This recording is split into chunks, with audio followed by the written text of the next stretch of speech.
Pada materi kali ini, kita akan membahas tentang ekologi, khususnya dua hal penting. Pertama, interaksi antar komponen ekosistem. Kedua, aliran energi dalam ekosistem. Mari kita pelajari lebih dalam bagaimana dua hal ini berperan dalam menjaga keseimbangan ekosistem. Interaksi antar komponen ekosistem terbagi menjadi tiga, yaitu 1. Interaksi antar komponen biotik dan abiotik. 2. Interaksi antar komponen biotik. 3. Interaksi antar komponen abiotik. Dalam interaksi antar komponen biotik dan abiotik, kita akan mengenal beberapa istilah di antaranya adalah ekosistem itu sendiri. Lalu bioma, yaitu berbagai ekosistem yang serupa yang memiliki karakteristik lingkungan yang hampir sama. Lalu biosfer, yaitu lapisan di permukaan bumi yang mendukung kehidupan, yang mencakup seluruh ekosistem dan bioma di bumi. Beberapa contoh terkait interaksi antar komponen abiotik, yaitu interaksi antara suhu dan kelembapan.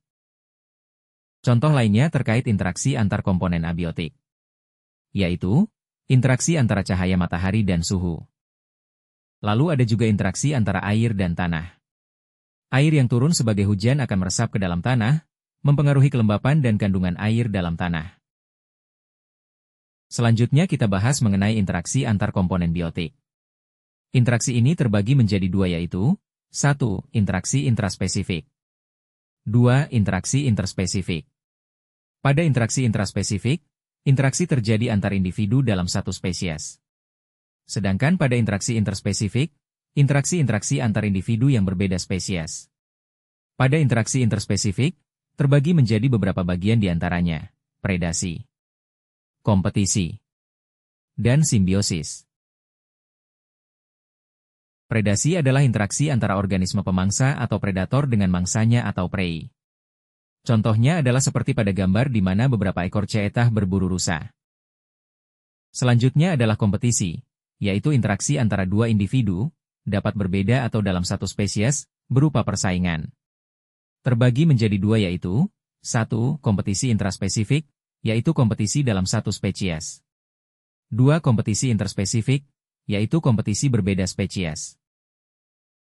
Lalu selanjutnya kita akan bahas mengenai simbiosis, yaitu kehidupan bersama antara dua makhluk hidup atau lebih berbeda spesies dalam hubungan yang erat. Terbagi menjadi tiga yaitu 1. Simbiosis mutualisme. 2. Simbiosis komensalisme.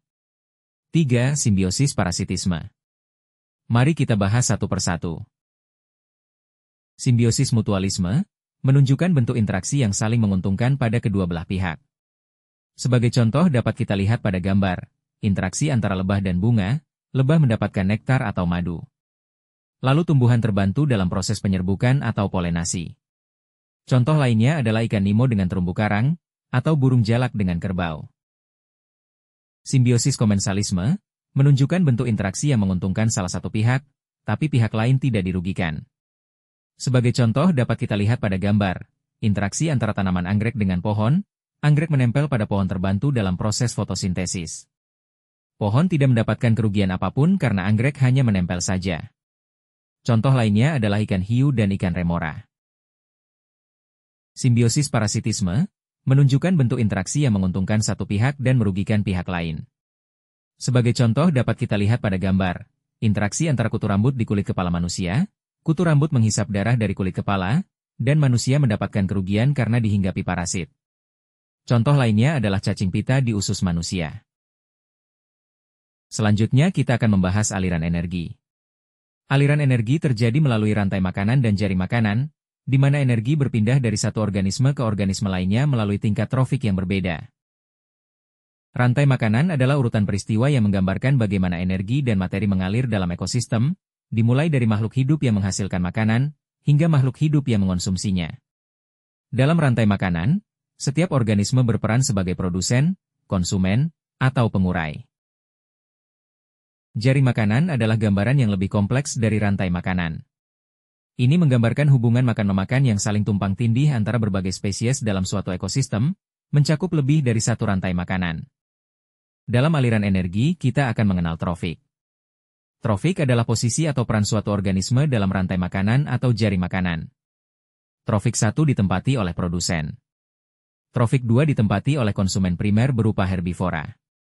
Trofik 3 ditempati oleh konsumen sekunder berupa karnivora.